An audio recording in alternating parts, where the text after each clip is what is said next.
our pride. Zac and Ian will take you on this ride, week by week, side by side. It's section 1, 2, 3, we're the rowdiest in town. The Pirates, Game, and Uncle Dave, and Big Fudge all around. We sing our songs, we chant as one. Through thick and thin, the match day's just begun. In the North End, we stand together. Through every game, through any weather. From the first whistle to the final blow, the North End will never let go.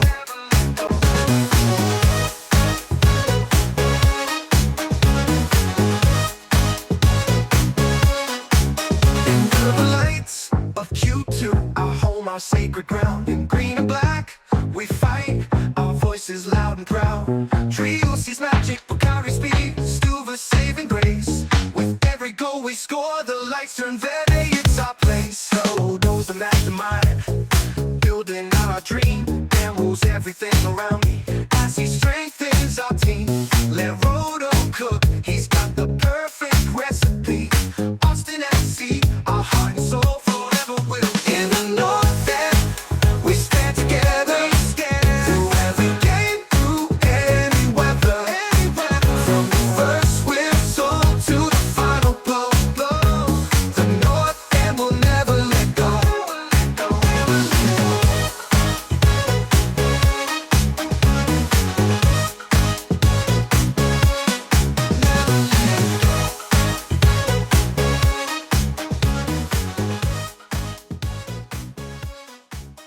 What is going on, everybody?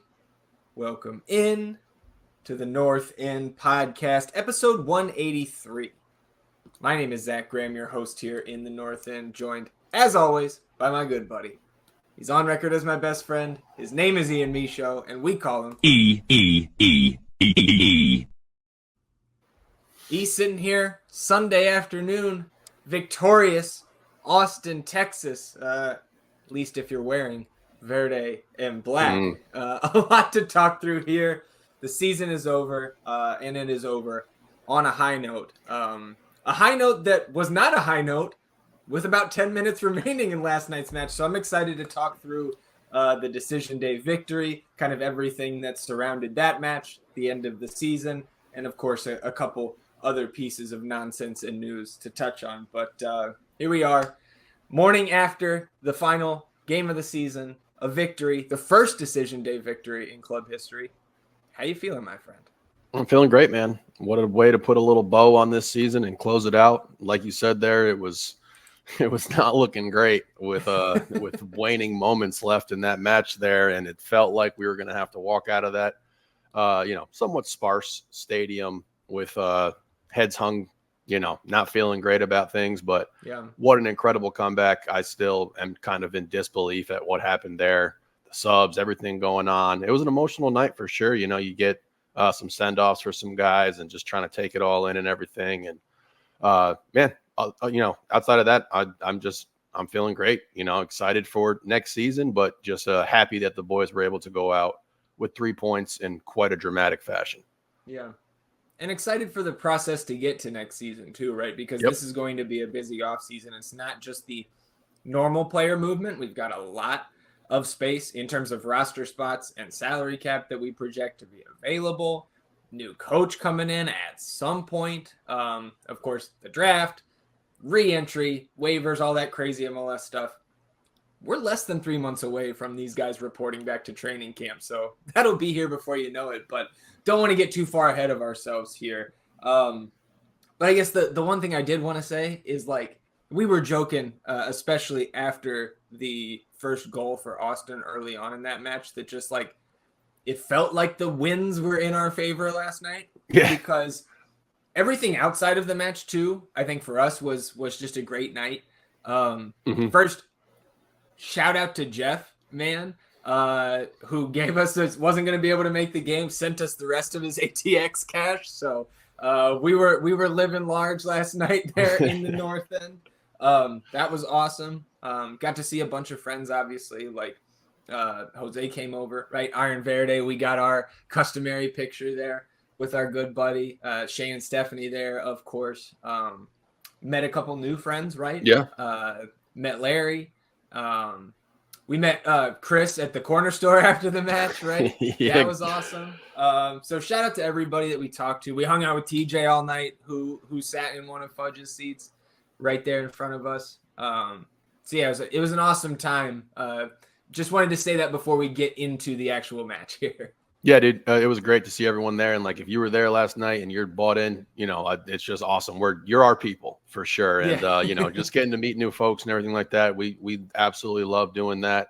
Chris getting some happy beers after the match there instead of some sad ones. So we'll always take that, and just always appreciate the love and support and kind words about, this little podcast endeavor that we got going on here. And, it was just great to see those people, meet those people. It was wonderful.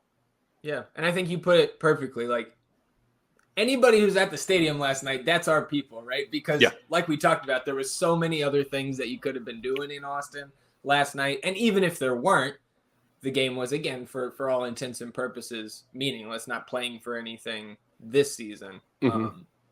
So let's get into it. Let's do it. Let's get the lovey-dovey stuff out of the way. Let's talk about this win before we jump into the rest of today's episode. Just want to remind you all listening or watching on the YouTube channel that the best way to support the show is by downloading the audio version of this episode wherever you get your podcast. Wherever you get your podcast probably has that little toggle where you can option on auto downloads. You can do that and support the show going further without having to think about it again. If you want to go the extra mile, you can rate, review, and subscribe to the show. And if you're watching on the YouTube channel, subscribing to the channel also helps us grow the podcast. You can hit the notification bell to know when a live stream pops up or a new episode goes live. And of course, on this episode, hit the thumbs up, like the video, help us battle the YouTube algorithm overlords, atone for your sins. Wash yourselves clean in the widespread confetti of the North End. One thing I did kind of want to clean up from the midweek episode, we talked about the end of the international break, the results for all of our first team guys and Bobo out there with Uganda, but we failed to mention that Irvin Torres, again, we talked about him getting selected to the U19 team for a couple matches over the break. And he did play the full 90 in a 3-2 victory over the Japan U18s. So congrats to Irvin on that. And the congrats just going to keep coming here for the young man, because yesterday on match day, the news comes across late in the morning that Austin FC signed Irvin Torres to one of the short-term loan agreements from, of course, Austin FC 2. So he was available for selection and was on the bench last night when we got that lineup graphic. Yeah, dude, big shout out to him for sure, man. And he's such an intriguing little prospect we got going on here in the organization. And we were chatting before we were coming up there talking about Irvin and the FCDO boys and everything like that and how well he has played throughout the course of this season when we've had him. And it's just been awesome to see. Now you see these kind of accolades, recognition kind of rolling in and everything like that. He gets some time last night and just incredibly excited for him, incredibly happy for him. And hope he's around for a long time. We were discussing potential, homegrown contracts that we could have with him, similar like what we got Michael locked up. You can get him locked up for an extended period of time, and hopefully he's able to flourish in his role and eventually see him out there at the queue regularly. Yeah. Yeah, I guess before we go any further, too, even though we didn't, you and I very much, especially me, lifelong Austinite, but very much a fair weather Longhorns fan, but was tuned into some game day in the morning. Shout out to anybody who was out there with the Stuver signs. I also saw an Arch Manning discovery rights sign that Tom Bogert picked out in the crowd. So Austin FC fan base showing out on national television there. We get the lineup, of course, about an hour before kick. Brad Stuver in net. We had a back line of John Gallagher, Alexander Svatak, Julio Cascante, and Hector Jimenez. But again, didn't go full veteran send-off lineup. We were discussing the different options we thought we had, or that interim coach Arnaud had coming into this one. In the midfield, Alex Ring, Johan Valencia, Sebastian Driussi, Hader Obrian, Owen Wolf, and Diego Rubio. Bench was Zardes, Cleveland, Kolmanich, Finley, Hedges, Heinzike, and then there's the kids, Micah Burton, Irvin Torres, CJ Fodre. So Dessler shut down kind of, I think, as we were expecting. But then no Bukhari, and you and I were, I immediately put on the tinfoil hat and started needling you with my theories. And then we see Phil West tweets out shortly after the match started, or maybe just before, but we saw it. And he reported Osman back in Ghana visiting his newborn son. So congrats to Buka on the little one. Yes, congrats. So glad all of your conspiracy theories were put to rest in regard to why he wasn't available. Really trying to bring my mood down on the way up there as we're discussing, well, why is 10 playing if Buka's not playing? And is he dead? Like, says something terrible happened. But no, just going to see his son. So congratulations to Buka for that. And just congrats to that.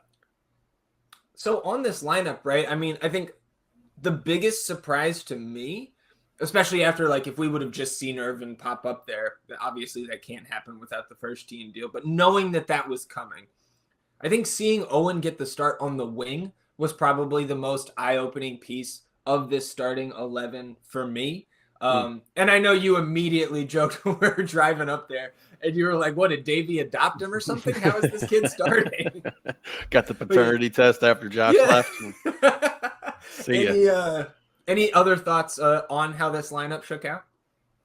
I mean, I wasn't too surprised with Owen, nor was I too disappointed that he was getting the start on the wing there. A nice little blend, I suppose, of some veteran guys and a little bit of youth there for the full roster. Happy to see Hector get that start there. I thought he played pretty well throughout the course of that game, and a little tenacity, a little fire to him last night that, we haven't really seen from him throughout the course of the season. So it was good if that was his last game in the Verde and Black there to be able to, like, go out with a little bit of a bang.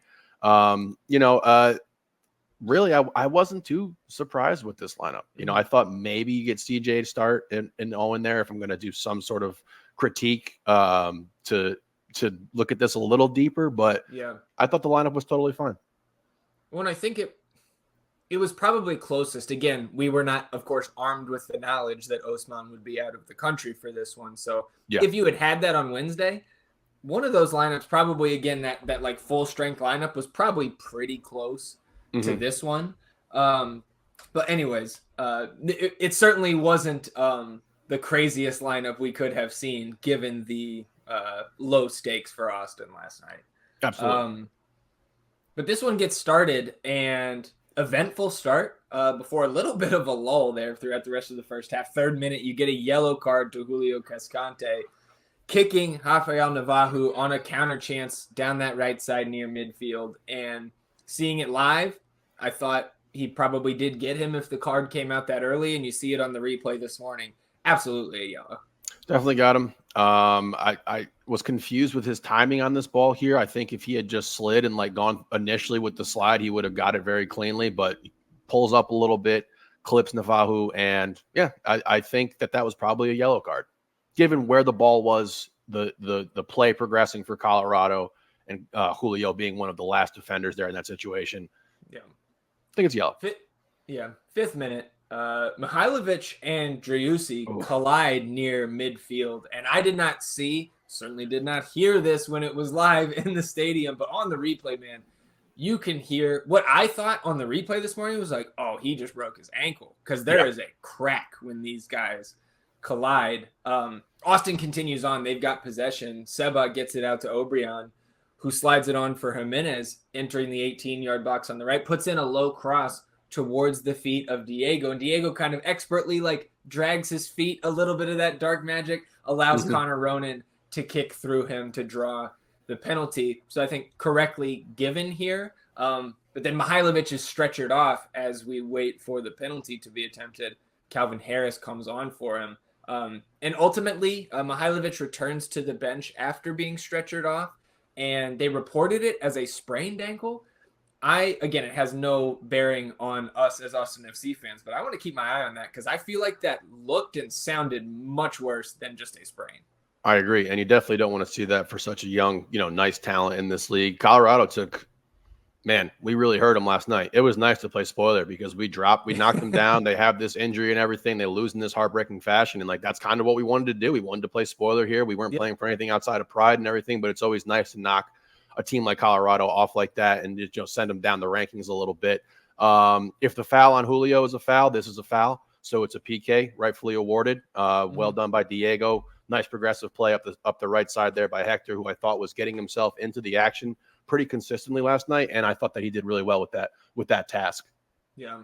And so while you're stretching Mihailovic off, which obviously takes a few minutes, there's some enthusiastic chirping going on between Austin's captain, Alex Ring, and 18-year-old first-time starter, Adam Beaudry, in the Rapids net. But once all the dust settles here, Driussi lines up over it, sends the young keeper the wrong way. And really, I mean, he had a ton of power on this penalty. So buries it. And to break the PK curse, as it were, before the end of this season, feels really nice. Well, definitely take it. You saw him line that one up there, and just he was going to put some pop on it because he was in his head a little bit, and there was an extended period of waiting in order to get Mihailovic off and get this all reconciled and everything like that. Loved seeing Alex chirping at this young kid.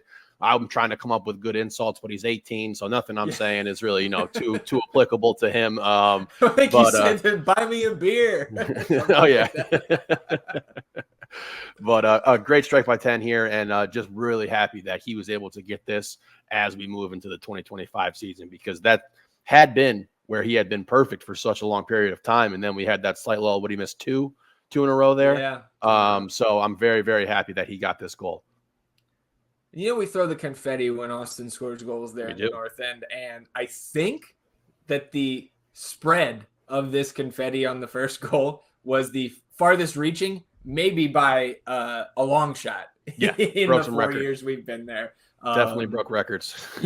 So we were having fun there. But then, like I kind of mentioned a few minutes ago, like the rest of the first half, and do you think it's fair to say that the early goal, right, and being up 1-0 covered up a lot of, like, I think I joked to you and our buddy TJ, was like, where's the Will Bruin tweet about pointless possession? Because the lack of ideas for the rest of the first half, I thought, was pretty evident. And then, like, it doesn't really set in until you concede a little bit later. But I was, overall, man, I got to say, I don't think we played that well in the first half. We looked up at the scoreboard pretty routinely, and we're hovering right around 70% possession and everything. And it's just like nothing really was coming from it outside of this, PK that we draw here. And again, there was no real action in the box either. Like, we weren't able to get Diego into the box. We weren't really able to find Seba. Seba, again, needing to get the ball behind our own half and like try to initiate us from there. And that was definitely the result of some poor passes that he was receiving on his end that were either behind him or didn't have great timing. It did not look crisp at all. Hodder Obrian last night, we joke and talk about his first touch and how it can get away from him sometimes, but I thought his passing last night was pretty poor. In particular, in that first half, you mentioned passes that are behind teammates. A number of those came from number 11 last night. It did. It just disrupts the flow of your offense and what you're trying to do and everything. And like he really struggled last night. But that's fine. It's still our leading goal scorer. Yeah. And we're about a half hour in here, 28th minute. The cards start to fly. Yellow card to Hector for a challenge on Navajo near midfield. And then the next minute, yellow to Lalas Abubakar. That, of course, you're watching the replay. Of course, we don't see this live on the broadcast because we're showing coaches during live play again. Really something that we need to get through to the heads of the producers there at MLS and Apple TV. But I think in watching it in the stadium, like, this is the easiest caution of the night because he goes up around Diego Rubio's neck to bring him down. And I think, like, it would have been a very, very soft red. But as I said to our buddy Damon in front of us, that wouldn't be the softest red you've ever seen in your life. And he agreed. I thought that one, again, the fact that Lalas then again fouled, I think, Seba near midfield a minute later, it was just like, man, he's got to be walking on thin ice here. I mean, and we always have our eye on him after I forget what match it was, but he should have been thrown out. So we're always, 2 years ago. I like him a lot. I think he's a really solid player, but like, we always got our eyes a little tuned in on him and what he's up to. So 41st minute here, Austin playing it out of the back, and Stuver pings one with a lot of pace right at the Punisher, and Valencia turns it over. Connor Ronan runs onto it just inside the box, kind of jukes around Julio to his right, fires a shot. Luckily, that one is right at Brad. But then next minute, I think this next possession off of Stuver scooping that one up, Driussi's near midfield, still in our half, and gives it away right to Navajo, who streaks up the middle of the pitch, untouched, slots it past Stuver. Svatak almost got there with the slide. And if you watch this replay, like, look at the difference between Svatak tracking back here and Julio. I thought, just on this play in a vacuum, pretty noticeable difference there. But we're 1-1 going into the half. And we do get an Alex Ring yellow card for a tackle on Harris. That this one, to me, seemed like the softest of the 4 that were handed out in the first half. Looked like he got the ball a little bit. But that's how we go into the break. 1-1 and 3 Austin players sitting on yellows. Yeah, I'll start with the Alex foul. You know, that's been his kind of like classic kind of tackle that he's really perfected and everything. But I think he just got him a little early, and the way that game was ramping up, I don't blame the ref for going to his pocket there for that one. Sure. And then touching back on just pointless possession. You know, they were totally content to let us have the ball and kind of dink and dunk it around and not really go anywhere, because eventually you're going to get some of these turnovers, whether it's from Johan, whether it's from Alex. Usually it's not from 10, but a solid play by Abubakar, able to poke it away from him, free up Navajo. Great effort by Svatak, but, you know, this is why other teams give us the ball so often, because we're not progressing the ball up the field. It's not dangerous. It's not players with the ball at their feet who are particularly dangerous, who can beat a couple guys, and then we're kind of off to the races. So this is why other teams give us the ball, and, you know, they get rewarded for it. And again, you know, just culminating in that entire first half and looking at it, and the fact that we had 2 shots. They gave us the Julio header, which was very, very generous. Which is very, very generous. And, like, you know, and then you get this 1-1 at the half, and it's just like, damn, dude, like, you know, this is not looking great now again. Yeah. After the half, we do get one change, right? So, like, Chris Armas realizes Abubakar is probably on that thin ice, so Sam Vines comes in for Abubakar at the half. And then 54th minute here, Connor Ronan kicks it off Davy Arnaud's face over there by the bench. So audible gasp from the Q2 crowd, but Austin takes the quick throw. And then Obi gets it to Seba, who crosses it over to John Gallagher on that backside to the left, and he taps it down beautifully right into the path of Diego Rubio, who hits it on the half volley from about 8 yards out. And credit to Adam Beaudry here. I thought this is not the toughest save we've seen this season, but it was still a very, very solid save nonetheless. And really the first time he was tested all game outside of being put in a penalty situation. This was a beautiful build-up play from Austin. Great touch by Johnny. Thought it was a nice rip from Diego, and just a kind of bang-bang play, reactionary save by Beaudry there, and I give him credit because it was a solid save. Yeah. 61st minute, yellow card to Alexander Svatak. Going through the back of Omer Fernandez here. I thought this was a good call by the official. The announcers thought it was soft, so, you know, whatever. He kind of went through his back to me. I thought it was a pretty standard yellow there. But in the next minute, you get Ethan Finley coming on for Hadar Oprion. This is Ethan Finley's 100th appearance for the club. And I have in the notes here, not happy. Yeah.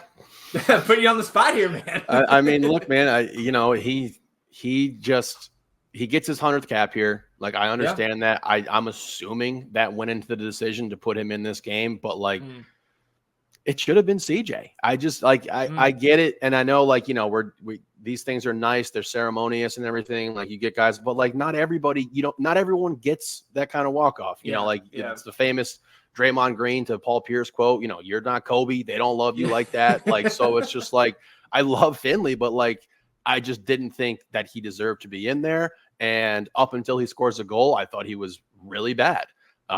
He has that one shot attempt that he takes with his left foot that he just blasts 30 rows into the stands. And it's just like, this is a wide open attempt that we have to be able to put on frame. So I don't want to poo-poo him and kind of rain on his parade here, because definitely a big congrats to his 100th cap here in Austin and everything like that. But I just thought, given the game, given the context, given the fact you wanted to see CJ, right? You thought CJ might give you a better chance to go out there and make something happen. Again, we're still lacking for offensive chances here coming out of the half, right? For sure. And the fact that I wanted to see some younger guys. Like, I thought that, like, at this point in the season, you have the interim head coach, like, it's over. Like, I think that they deserved to get some time, because you want to see what they have. And, like, clearly this is going to be Ethan Finley's last game. You know what I mean? So it's just like, why? Like, I get it, but at the same time, I just don't think there's a perfect answer for it. And I am in the CJ camp. Sure, yeah. Well, and of course, but at that point, right, we're getting a little bit irate in the stands. We're talking about we're using a sub window on just one guy here. We're just bitching about everything we can find to complain about. 4 minutes later, you get Kevin Cabral in for Calvin Harris, and on his first touches, Cabral is played through up the middle, gets away from Julio Cascante, and pops a shot kind of across his own body towards that back post that Stuver pushes away out for a corner. That was going in. One of a number of good saves by Brad here in the final half hour. Yep. This was a dangerous play here. Cabral's got some serious speed. He has been a thorn in our side, and he just kind of finds ways to step up against us. And this would have been a hell of a goal. Yeah. Like, we're there. We're right behind Stuver watching this play develop and everything like that. And Cabral's got the speed, kind of puts it on Julio here. But, like, to be able to go across your body with the left foot and have that be, trajectory going towards the far post to sneak inside there was great. Credit to Brad. Fantastic save. Just got a couple fingertips on it. Pushes it out of bounds there. 72nd minute, Jonathan Lewis takes it off Hector Jimenez there right near the bench areas. He advances it on to Navajo, who swings it out to the right side for Fernandez as he's entering the Austin penalty area on the right. And John Gallagher sprinting back, goes right through him, kind of just pushes him. PK is given, yellow card as well. And then Fernandez ends up sending Brad the wrong way, and the Rapids lead 2-1. I had no issue with the penalty. I thought it was unfortunate. And again, we talked about it in the midweek. This team leads the league by a large margin. It was 5, I think. And I don't know if anybody at the, second, third, fourth on that list got a pen awarded to them on decision day, but Colorado increasing their lead in that category. And then now, again, we're under 20 minutes left in regulation here. And now we're starting. Now the sadness is starting to set in, at least for me, especially coming up here with some of the subs that are made. Absolutely. And I mean, it just kind of felt inevitable here, where it was just like, we haven't generated shit. They're about to get their second goal, most likely on this pen here. I also thought it was a foul. Don't think it was a yellow, but do think it was a foul here. And, like, what's that, 15 PKs for this Colorado team? So nearly in half 34 games. Yeah, nearly half of their games they're going to the stripe, which is, I think there's probably a lot more factors in play to that outside of just like them being skilled at drawing PKs, probably some refereeing stuff, yada yada, some random ass handballs and all that stuff. I think it's a very, very random kind of thing, but that is a significant amount of ways to score goals. Yep. So on the restart, we get Zardes and Kolmanich in for Rubio and Jimenez, and those subs were waiting before the goal. And it is certainly far from the first time that we have seen that this season, where we've got reinforcements ready to come in and we concede before we can get them on the pitch.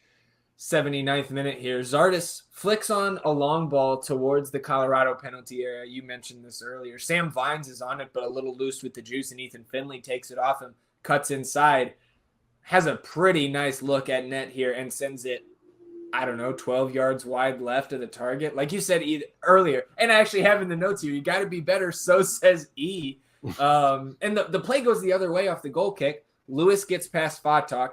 Lewis gets to the end line, cuts it back, and that cross deflects off Fernandez in front of the net, rolls to Cabral, whose shot is denied by a Stuver paw, literally like a Stuver slap as he's falling backwards into his own net. Fantastic save by Stuver, and it should have been 3-1. But again, that comes off of not being able to threaten the 18-year-old keeper that's making his first start at the other end. I agree with you. Ethan Finley should have done better there. The goal could have been 35 feet high. He would have missed. It was absolutely terrible, terrible party ball. And now they're going the other way. And like you said, this should have been a Colorado goal, if not for the saving grace of Bradley Scott Stuver, who is just the goddamn man. And I know that we're going to get into some stats for him later. But just, man, what a season for Brad. You know, like you can look at where we're at in the table and everything like that, and the stats and lack thereof that this team has had throughout the course of the year. But every night, in and out, Bradley Scott Stuver shows up, does his job, you know, probably deserves to be paid more for how much volume he has to absorb and just punishment that he has to take. So thank God we didn't get another Cabral, just like, dagger in the back. So shout out Brad, man. 80th minute, Alex Ring gives it away near the benches, and then he goes down. Navajo, again, I mean, he was just a menace last night in their counterattack. He charges forward, plays Lewis through, and Stuver chases Lewis out to the edge of the 18 here.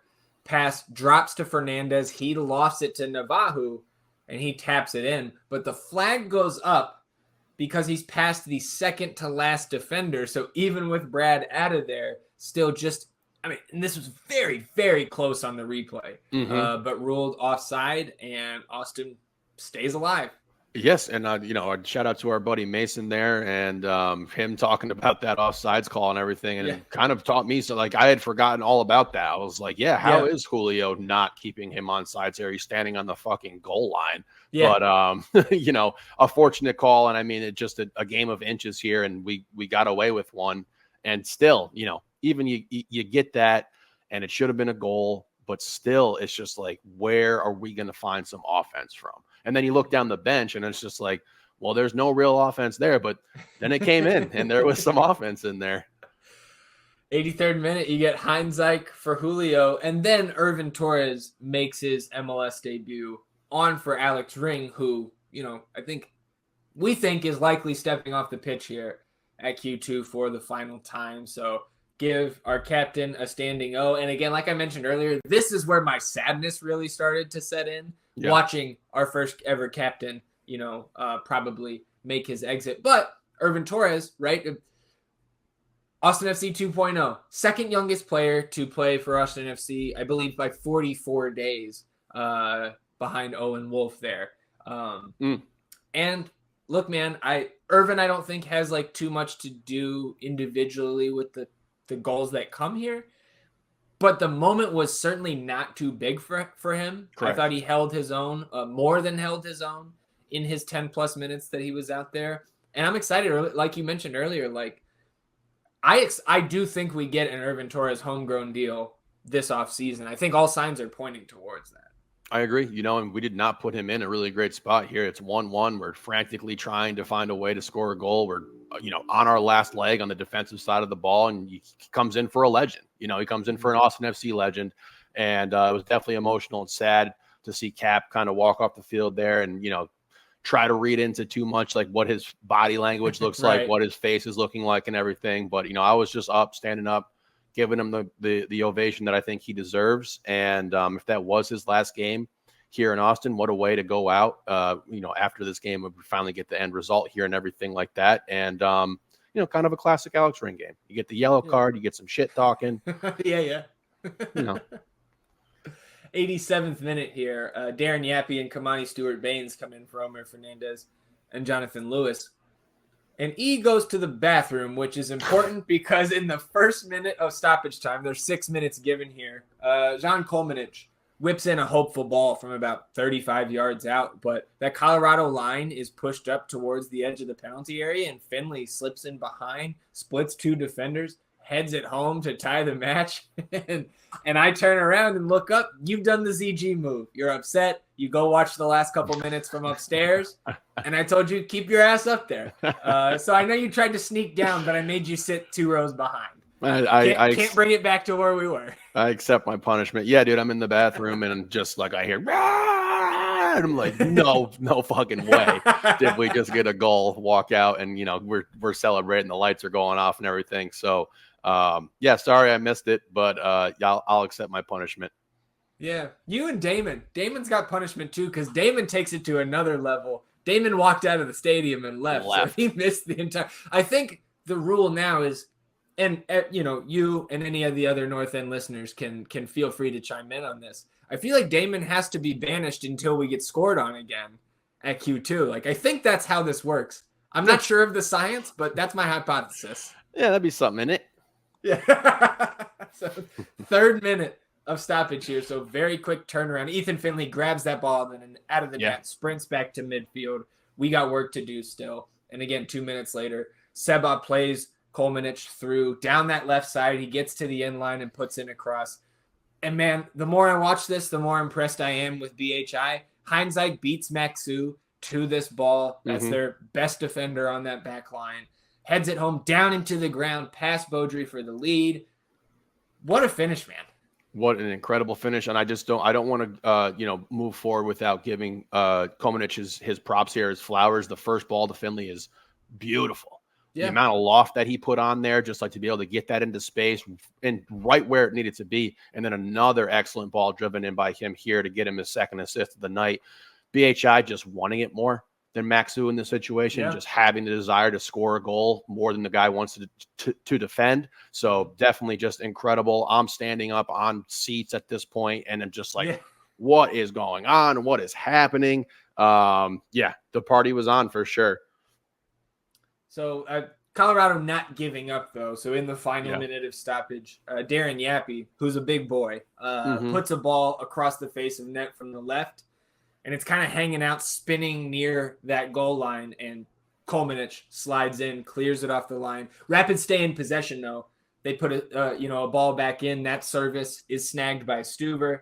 He holds it, boots it, final whistle blows. Man, credit to Kolmanich. He gets the man of the match. I can't think of anybody else more deserving. The 2 assists, the goal line clearance. Yeah. And like I was saying to you when we were driving home, the last time we saw Jean, I think, was the Charlotte match right before Leagues Cup. And his last action was putting that long ball into Diego Rubio, and it gets away, like, beautiful ball to potentially win that match. And Diego can't quite corral it. So, looking, I don't think that my thoughts on Kolmanich in his future with this team, I think Roto is probably trying to move him here, but maybe not. We've got the extension of 1+1 after this year. And regardless of that, credit to Kolmanich, because when his number has been called, which hasn't really happened in the last couple months, he's been really good.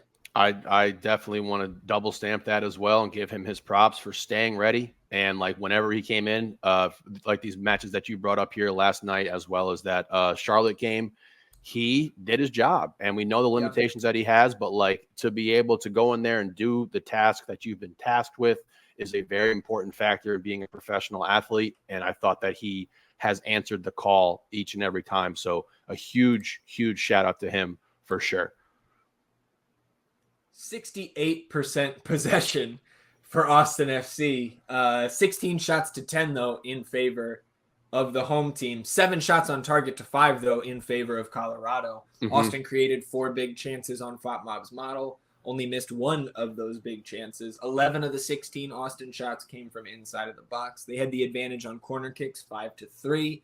And on FOTMob's XG model, 2.24 for Austin FC, 1.79 for the Rapids. But you look at those expected goals on target, 2 for Austin, 2.7 for Colorado.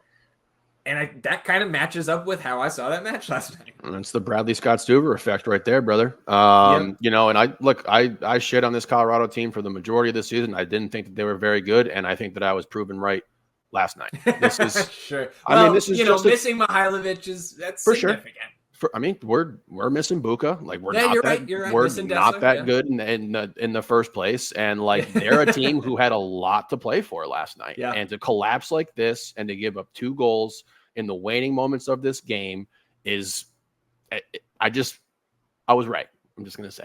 Okay. I was trying to beat around that bush a little bit too long there, but no, man, come out and say it. Come on. Dude, and they're I think they're fraudulent. And like, I'm not going to try to take away stuff that Austin did. Like I said there, BHI wanting it more, Kolmanich coming in, making a huge impact on this game. But if you're Colorado, you just can't drop these 3 points here.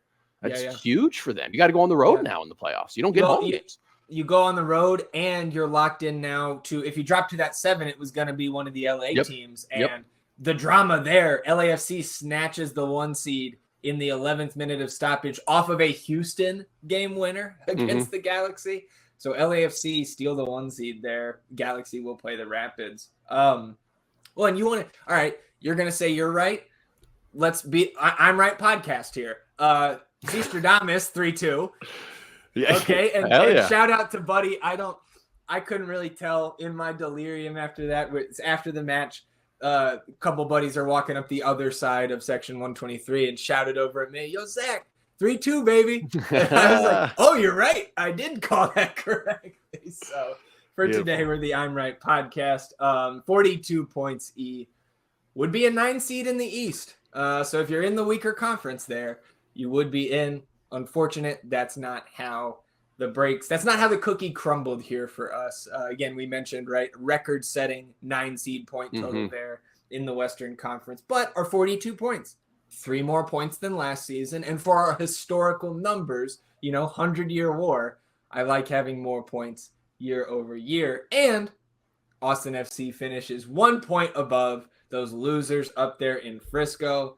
Suck it, FC Dallas. How's that 11th place taste? Let's go, baby. A wonderful night all around, and to get this incredible comeback victory and have that awesome enthusiasm in the stadium. And it's kind of weird, like you're saying bye to people and everything. And it's just like, I kind of felt like I kept saying like, "Oh, see you next year," when like somebody like says something on like December 31st and like, "Oh, I'll see you next year." And like telling people, "Oh yeah, we'll see you for 2025 and yada, yada." So I'm glad everyone got to go out with a nice little smile on their face. Particularly if you didn't leave early, Damon. You mentioned Stuver, right? Kind of climbing the ranks there. We know led the league in saves, right? Led the league in the shot stopping metrics, but finishes with 143 saves, which is good for second most for a goalkeeper in a single season, all time in league history. That's I believe awesome. 4 short of Nick Ramondo's record-setting season. But again, just highlighting the importance of Bradley Scott Stuver to this team. And that's one guy I don't think we'll ever have to debate whether or not we want to pick up his fucking option. Bradley's given the lifetime contract. There we go. And like you look at this point total and everything and where this team's at, and it's just hard not to be a little bit disappointed with some games that just stick out and glare out. And I know that we're going to get into some like memories and kind of go down memory lane and try to wrap this season up in its totality. But like there was just plenty of opportunities where this team could have found more points, and it sucks. But I hope that the guys who are going to be back next year learn from it, are able to grow from it, and like have this kind of sour taste in your mouth that you're not going to be able to go out there and compete in the playoffs. A couple stats from the radio voice of Austin FC, our buddy Lincoln Rose.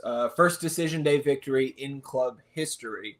Of course, won the final home match against SKC in the expansion year. But then that little sneaky, that really, honestly, man, it slipped my mind that we got dubbed by Portland after that SKC match because the season was already over. So that was the final memory for me that year. But first decision day victory for Austin.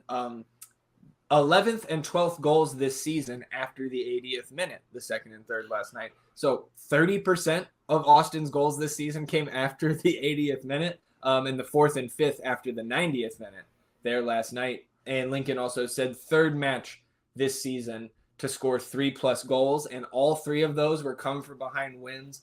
All of them at home, San Jose, Sporting KC, and last night. So I don't like that stat very much. I would like to have more than 3 games where we get 3 or more goals next year and every year after that. Yes, would definitely appreciate that. And like those late goals and everything, dramatic fashion, that's just kind of how this MLS league works. You see all these late goals in these contests, and it's always nice to be on the right side of them because we've been on the wrong side of them as well. So, of course, interim coach Arnaud given his post-game presser, and nothing crazy there, but it was nice, I think, to have a different voice, slightly different answers. There was one he said, we weren't going to do anything drastically different, and I just thought immediately back to that first half, like, we know, bud. Yeah.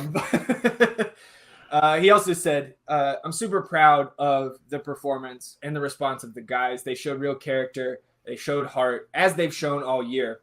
I challenged the group before the game started and said, even though there's nothing really on the line for this game, whether you have something on the line or not, the effort and the commitment, the drive to compete to win and battle for your teammates. All of that stuff is not conditional on you getting an outcome that you want. Nice. Because the outcome, sorry, he just continued. He said, because the outcome that we wanted was obviously to be playing again and playing another game. We can't be conditional. That has to be there regardless. And those guys showed that in a big way tonight, especially in the second half.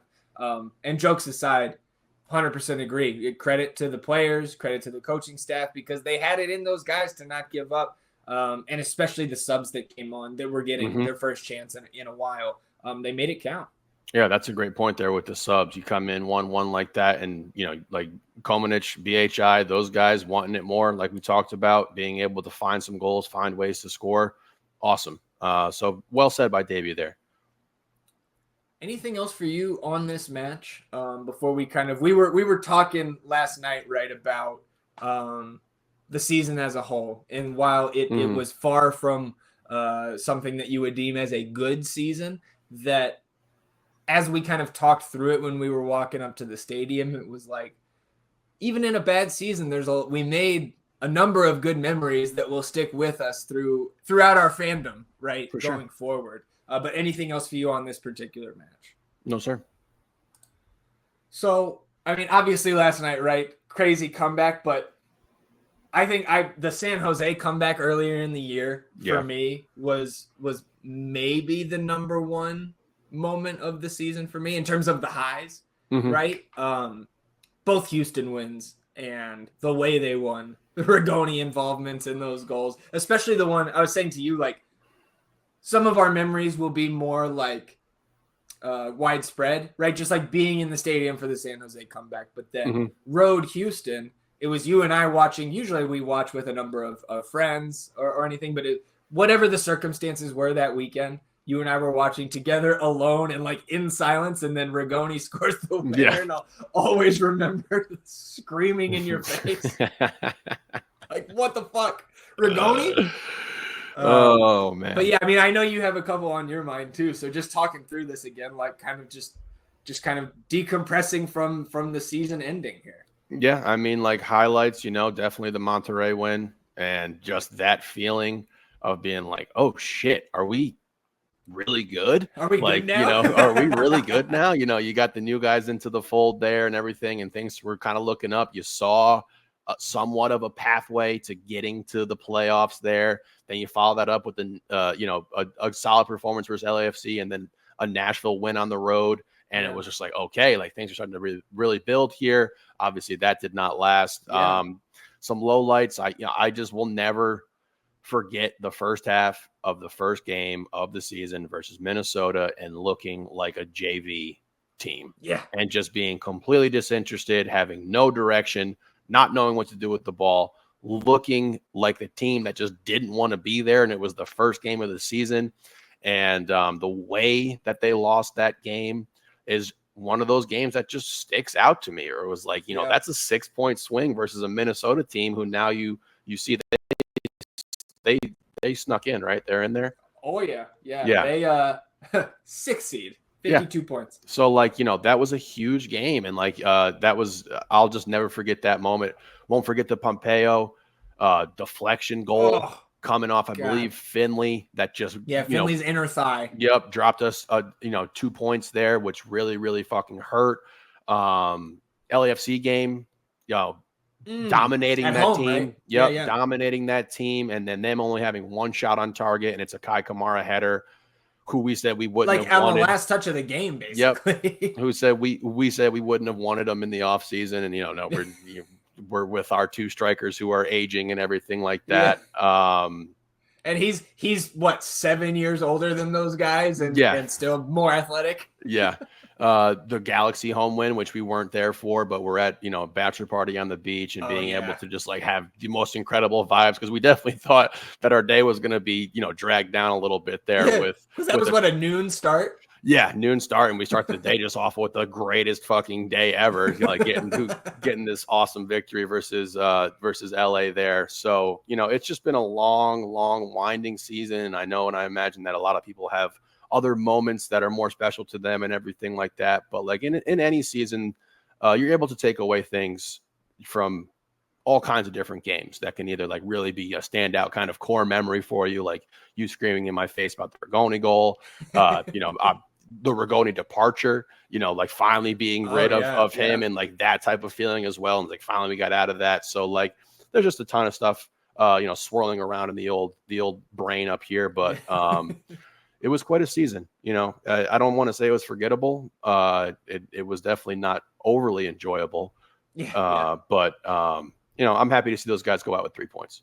But like think back to like May 18th, the SKC win at home, which was a comeback victory, like wasn't at the top of my list when I start to think back on like positive memories from this season. But coming off of that win, they had won 6 of 9 games. We're more than a third of the way through the season. We were in third place. Yeah. Like we knew it was going to come back down to earth a little bit, but to miss the playoffs after being that good through the first third, and good results wise, not necessarily to the eye test, but it's ultimately disappointing. And like feeling just 2 weeks after that, the real pull of that, kind of just regression when you start June off where we're going to miss guys for Copa America and the Euros and Danny's out and Julio, etc. So we're missing key guys, right? Especially at that point of the season where we didn't have our summer reinforcements yet. And Chicho scores from midfield and we get dubbed 5-1 in the first game of that stretch, was just like, oh boy. Yeah. When you mentioned, you talked about Monterrey, I know you weren't at the Pumas match, but both of those home matches, right? Like that was part of that going into the Nashville win, where Nashville win was, I think, only the second road win on the season, if I'm not mistaken. And the first time we had scored multiple goals on the road for the season, and we got the road shutout. So, I mean, we certainly were not the only ones thinking that we were going to be able to make the playoffs after that Nashville match. And then you go back to the negatives, you fucking snip, snap. Like the Vancouver home match was like, what the fuck, guys? What just happened? And like took all the wind out of our sails, really, and like trying to figure out Buka and everything, like what's going on with him and like how we were going to actually look and come into form here to try to finish this season out, man. And like keep going back to some more painful moments. I guess we got to get it all out here. You have that stretch from the 25th, like you're talking about, to the 19th, where you get 2 points out of those 5 games and really kind of buried us. But, let's talk about a little bit more positivity here. The fucking Biru era, which is the greatest era. Yeah. Free Biru, man. Free Biru, baby. That has just been such because he came out of nowhere. Nobody knew anything about him. The announcers can't say his name right, but he's out here just fucking hooping every single time he goes out there and everything like that. So, man, it was a wild ride. It always is. Yeah. When you obviously I think that the first half or after the Minnesota match, right? Because it wasn't that they lost, it was how they lost. It was how they looked. Going up against a team that didn't have Reynoso, that had an interim coach coming into the season. 2 interim coaches, right? Right. But still interim coach on the sideline for the, they're somewhat in disarray on paper coming into that match. And then Driussi was hurt, right? But I just didn't think at the time, nor do I think now, that it was an excuse for how kind of unacceptable that match was. But I think the lowest point for me, the most sad I was about the team, was the Houston loss at home. Number one, first ever time dropping any sort of points to Houston inside the city limits. But the way it happened and what it meant, right? Coco, just your enemy, right? Bicycle kick right in our face. And that was really that was the game where the playoff probabilities just tanked. From okay, you can make a case still, even though we're in bad form, to it ain't happening. There's no way. Yep. That was definitely the heartbreak of the season for me as well, specifically because it comes from Coco Carrasquillo. Yeah. And and it's Houston, and just it just really put the knife in us. And that was probably my lowest point as well throughout the whole year. But look, man, you finish off the season like you did last night. Yeah. I don't think anybody cheering on Austin FC left Q2 with a frown on their face last night. And that's, again, it's about as positive as it could be, I think, heading into this offseason in terms of a result last night. giving all the fans some good vibes heading home, and making them feel good about their entertainment decisions this weekend in Austin. Yep, for sure. And I just want to say thanks to all the players, everyone who was involved throughout the course of the season for like going out there and fighting and putting it on the line. And it's not ever going to be 100% all the time, but more often than not, I think this team showed up and really, played hard for the badge and for the fans and everything. So salute to them. And here we go, man. We keep moving on. We keep pushing forward. Yep. I second all of that. And we can just go ahead and throw in a programming note here.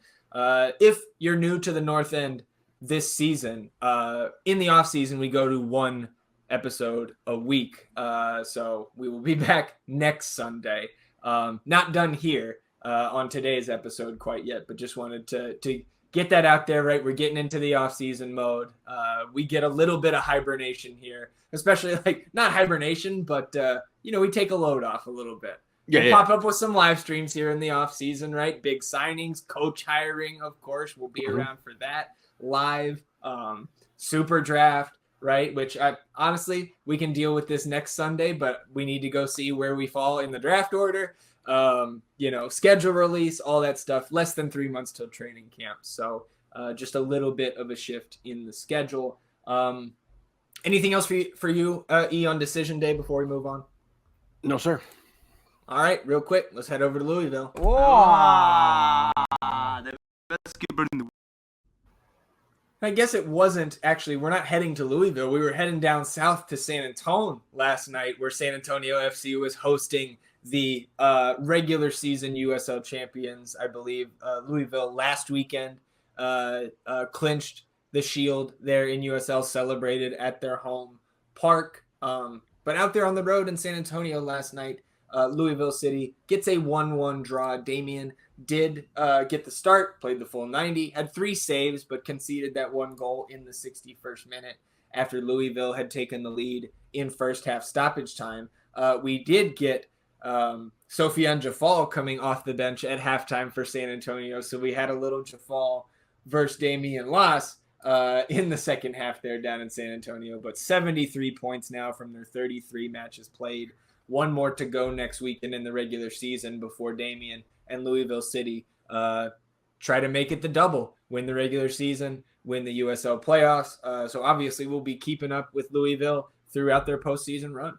Yeah, there we go. We've got a team to root for in the playoffs here. Like for them, they got to be just kind of coasting, hoping that they don't suffer any sort of injuries or anything like that as they have wrapped up this league and everything. So wishing them the best, injury-free, and then move into those playoffs and hopefully see some success. Yep. I second that. Quick academy update from the weekend. Just the 14s and 15s here on episode 183, but taking on the Sporting Kansas City Academy over the weekend. Both the 14s and 15s get 2-2 draws. So on the road, we'll take that. You're bringing home points, from that road trip up there to Kansas.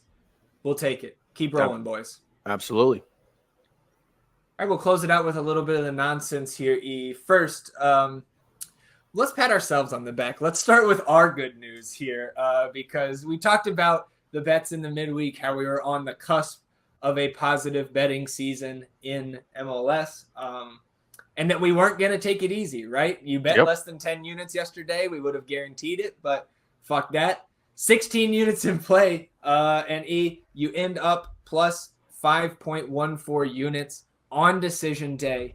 I don't have the picks that we had pulled up right here. Actually, I think I do have a tab, so we can talk about some of that success there. Montreal at home, plus 205. Austin FC, plus 105. Driussi to score, plus 190. Gabriel Peck, plus 220 to score.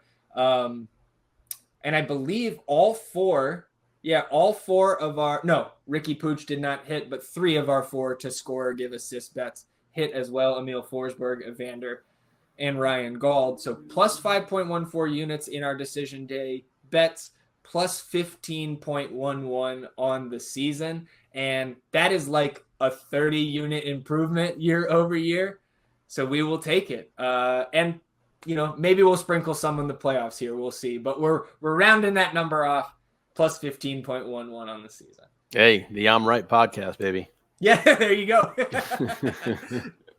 Double stamp it. Now, best ball decision day. Have not had time yet here on Sunday to calculate these scores. We know, I believe there's an 18-point gap between Phil West in first, Verde All Day, and Moon Tower Soccer in second. But I know just right, we were watching the Eastern Conference matches before we headed to Q2 last night.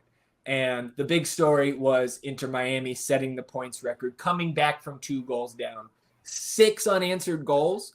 Luis Suarez scored 2, assisted 2, and he's on the Moon Tower roster. So when we calculate these scores, hoping to have him out by Monday night, once we calculate these scores, it's going to be very interesting to see if Moon Tower can complete their back-to-back titles, this title defense here, or if Phil and Verde All Day can hang on. So we'll have those updates on our social medias, again, hopefully by Monday night, but it's going to be a tight one.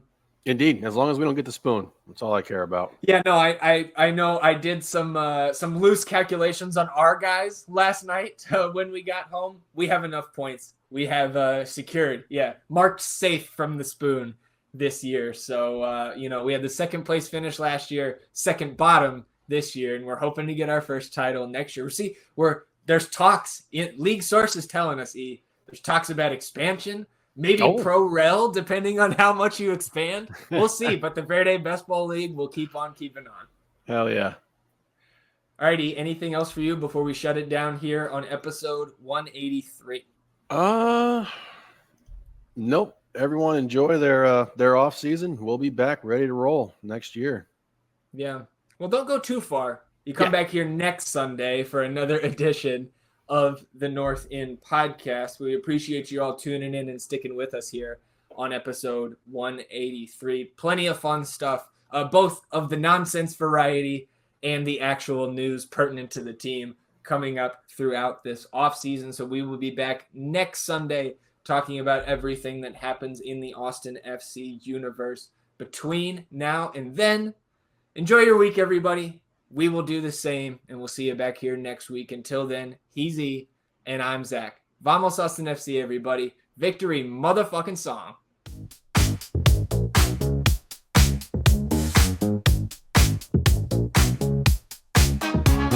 Welcome to the North End where the passion's running high. We're here to talk football, Austin FC, all pride. ZG and E will take you on this ride. Week by week, side by side. It's section 1, 2, 3. We're the rowdiest in town. The Pirates, Damon, Uncle Dave, and Big Fudge all around.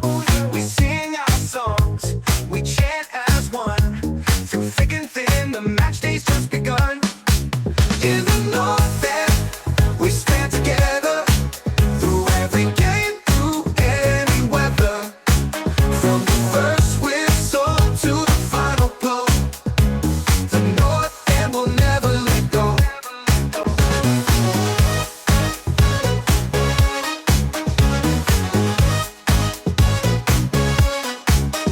Under the lights of Q2, our home, our sacred ground. In green and black, we fight, our voices loud and proud. Trio sees magic, Bacardi speed, Stuva saving grace. With every goal we score, the lights turn Verde, it's our place. So knows the mastermind, building our dream. Dan rules everything around me. I see strength